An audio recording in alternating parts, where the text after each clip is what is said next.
আজি মই মোৰ কম্পিউটাৰ এক্সামৰ ৰিজাল্ট আনিবলৈ গৈ আছোঁ। কেনেকুৱা হয় বহুত ভয়ো লাগি আছে।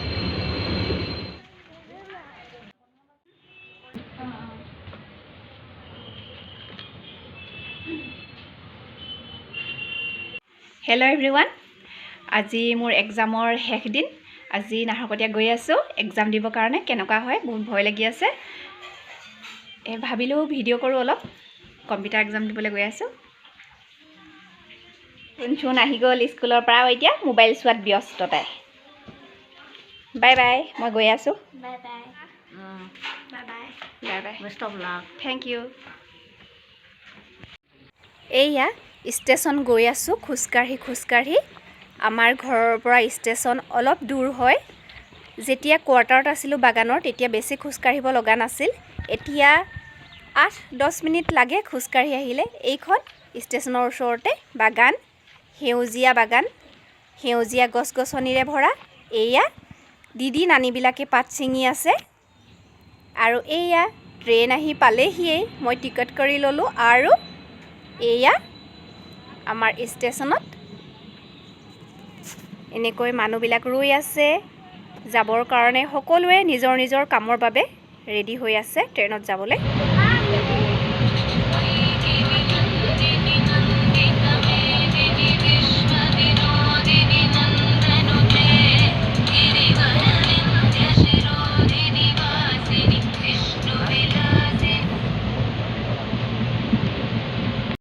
এইয়া মই ষ্টেচন পাই গ'লোহি।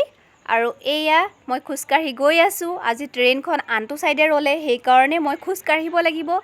আৰু এইয়া সকলোৱে নিজৰ নিজৰ গন্তব্যস্থানলৈ গমন কৰিছে, নিজৰ নিজৰ দায়িত্বৰ বাবে, নিজৰ নিজৰ কৰ্মৰ বাবে, নিজৰ নিজৰ গন্তব্যস্থানলৈ গৈ আছে। আৰু ময়ো এনেদৰে খোজকাঢ়ি ৰেল লাইন পাৰ হ'বলৈ লৈছোঁ। যেতিয়া মোৰ বয়স 14 বছৰ আছিল, তেতিয়া মোৰ মা আৰু মোৰ বৈকুণ্ঠগামী ককা আৰু ভণ্টি ভাইটিহঁতৰ লগত মই ৰেল লাইনেৰে খোজকাঢ়ি নাহৰকটীয়াৰ ডিব্ৰুগড় জিলাৰ কাৰ্যালয় আৰু নামঘৰত নৃত্য শিকিবলৈ আহিছিলোঁ। আৰু ৰেল লাইনেৰে 4-5 কিলোমিটাৰ খোজকাঢ়ি আহিছিলোঁ। বহুত বেছি মনত পৰে। আমাৰ তেতিয়া ককাই বহুত সাহস আছিল। আৰু এয়া মই আহি টাউন পাই গ'লোহি। আৰু এয়া গৈ আছোঁ। আৰু এয়া মই কম্পিউটাৰ চেণ্টাৰ পাই গ'লোহি। আৰু আহিয়েই বহি লৈ এই ৰেজিষ্টাৰ বহীত চাইন কৰিলোঁ আৰু এক্সামৰ বাবে সাজু হ'লোঁ। আৰু ইয়াত ভিডিঅ' কৰাৰ এলাও নাই, সেইকাৰণে কৰা নাই। আৰু এয়া মই এক্সাম দি শেষ কৰি এয়া ঘৰলৈ গৈ আছোঁ। টুকটুকত আহি এয়া খোজকাঢ়ি গৈ আছোঁ। এয়া আমাৰ বাগানৰ মাজৰ ৰাস্তা। এয়া বহুত দূৰ খোজকাঢ়ি যাবলগীয়া হৈছে আমাৰ ঘৰলৈকে। মা আহে আগবঢ়াই নিবলৈ আৰু পাপাটো আহেই। আৰু মাৰ লগত মোৰ চুনচুনো আহে মোক আগবঢ়াই নিবলৈ। আজি মই মোৰ কম্পিউটাৰ এক্সামৰ ৰিজাল্ট আনিবলৈ গৈ আছোঁ। কেনেকুৱা হয় বহুত ভয়ো লাগি আছে। কি হয় গৈ আনোগৈ, তাৰপাছত দেখাই আছোঁ ৰিজাল্ট কেনেকুৱা হ'ল। এইয়া ট্ৰেইন আহি পাই গ'লহি।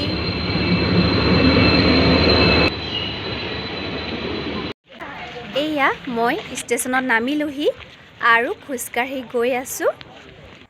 কম্পিউটাৰ চেণ্টাৰ পাইছোঁহি। বহুত ভয়ো লাগি আছে। এক্সাম কেনেকুৱা হৈছে বহুত বেছি ভয় লাগিছে। কি হ'ব, কি গ্ৰেড পাওঁ, কাৰণ ঘৰত কম্পিউটাৰ নোহোৱাকৈ এক্সাম দিলোঁ, সেইবাবে।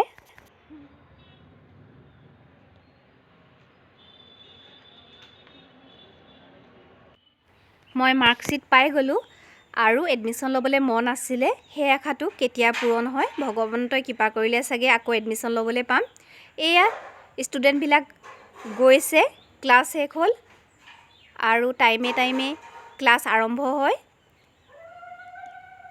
আৰু এয়া মেমহঁতো বহুত মৰমৰ, বহুত শ্ৰদ্ধাৰ। এক্সাম যেতিয়া ভাল হয়, এক্সামৰ ৰিজাল্ট যেতিয়া বহুত ভাল আহে, তেতিয়া সেই আনন্দখিনিৰ কথা ক'বই নোৱাৰি। বহুত ভাল লাগে। কিন্তু মোৰ এক্সাম সিমানো ভাল হোৱা নাই, বি গ্ৰেড পাইছোঁ। তথাপিও বহুত বেছি ভাল লাগিছে কাৰণ বহুত কষ্টৰ ফলত পাইছোঁ এজনী মাক হোৱাৰ পিছত বহুত বছৰৰ পিছত এক্সাম দিছোঁ কম্পিউটাৰ ক্লাছ কৰিছোঁ মনত ৰাখিবই নোৱাৰোঁ বহুত পাহৰি থাকোঁ তথাপি চেষ্টা কৰিছোঁ সাহস গোটাইছোঁ মোৰ ছোৱালীজনীৰ কাৰণে মোৰ মা পাপাৰ কাৰণে মোৰ খুৰা ছোৱালীৰো ইয়াত অৰিহণা আছে আৰু এয়া ষ্টুডেণ্টবিলাক ভাবিলোঁ অলপ ভিডিঅ' কৰি দিওঁ এয়া মই ৰিজাল্ট লৈ ঘৰলৈ গৈ আছোঁ আৰু মোৰ চুনচুনৰ কাৰণে মিঠাই ল'বৰ বাবে গ'লোঁ আৰু এয়া ঘূৰি আহি দেখিছোঁ ট্ৰেফিক জাম আৰু এয়া এখন ট্ৰেইন পাৰ হৈছে ট্ৰেইনখন পাৰ হোৱাৰ পিছতহে মই পাৰ হ'ব পাৰিম আৰু টাউনত আহিলে ককালে বহুত বেছি মনত পৰে কাৰণ যেতিয়াই টাউন আহোঁ তেতিয়াই আমি ককাৰ লগতহে আহিছিলোঁ আৰু এইফালে ৰেল লাইনেৰে খোজকাঢ়ি আহিছিলোঁ নৃত্য শিকিবলৈ আৰু ককাৰ কথা কেতিয়াও পাহৰিব নোৱাৰোঁ কাৰণ ককাই আমাৰ সাহস আছিল বহুত বেছি সাহস দিছিল পঢ়াৰ ক্ষেত্ৰত হওক নাচ গানৰ ক্ষেত্ৰত হওক সকলোতে আগুৱাই যাবলৈ এয়া মই ঘৰ আহি পাই গ'লোহি আৰু ক'বলৈ গ'লে মোৰ মা পাপা আৰু মোৰ চুনচুনো মোৰ বাবে বহুত সাহস ঘৰ আহি পালোহি মা পাপা চুনচুন ৰৈ আছে আৰু লগতে আমাৰ গলু আহি ৰখি আছে নহয় যেন সিও কিবা এটা গম পাইছে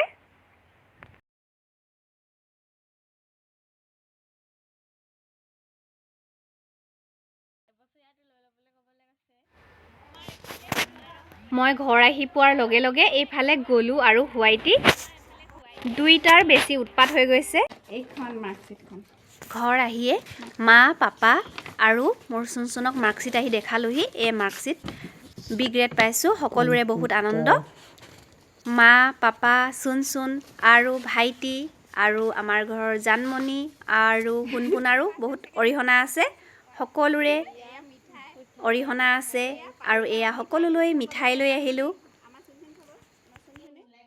আৰু আমাৰ মাইনা আৰু আইজনীও বহুত সাহস দিছিল আগুৱাই যাবলৈ আৰু আমাৰ চুনচুনৰ কথাটো ক'বই নালাগে ৰাতিপুৱা মা উঠা উঠা পঢ়িবলৈ হ'ল তোমাৰ কম্পিউটাৰ এক্সাম আছে সোনকালে উঠা মোতকৈ তাইহে আগে উঠিছিলে আৰু তাইৰ সাহসতে মই ৰাতি 1টা বজাত উঠি কিতাপ পঢ়ি ৰাতিপুৱালৈকে কিতাপ পঢ়িছিলোঁ ৰাতিপুৱালৈকে কম্পিউটাৰ এক্সামৰ কাৰণে সাজু হৈছিলোঁ মই কিন্তু মেট্ৰিক পৰীক্ষাটো আৰু হাই ছেকেণ্ডেৰী পৰীক্ষাটো ইমানখিনি পঢ়া নাছিলোঁ যিমানখিনি কম্পিউটাৰ এক্সাম দিওঁতে পঢ়িছিলোঁ এয়া আমাৰ চুনচুনে এজনী মাটিৰ হাঁহ তৈয়াৰ কৰি আছে আৰু কালাৰ কৰি আছে হোৱাইট কালাৰ আৰু য়েল্লো কালাৰ দিছে তাই মই নাহৰকটীয়াৰ পৰা তাইৰ কাৰণে কালাৰ লৈ আনিলোঁ আৰু তাইয়ে কালাৰ কৰি আছে স্কুলত হাতৰ কাম বিচাৰিছে তাই কমপ্লিট হৈ গ'ল হাঁহজনী বহুত ভাল লাগিছে দেখিবলৈ বহুত সুন্দৰ লাগিছে ৱাও এতিয়ালৈ সামৰিছোঁ ভিডিঅ'টো কেনে পালে জনাব কমেণ্ট কৰিব এইফালে গলু আৰু হোৱাইটিকো মিঠাই খাবলৈ দি দিলোঁ কাৰণ মই যেতিয়া কম্পিউটাৰ ক্লাছ কৰিবলৈ যাওঁ তেতিয়া সদায় গলুৱে মোক ষ্টেচনত আগবঢ়াবলৈ যায় আৰু কেতিয়াবা আগবঢ়াই আনিবলৈও যায় আৰু এইটো হোৱাইটি অকণমানি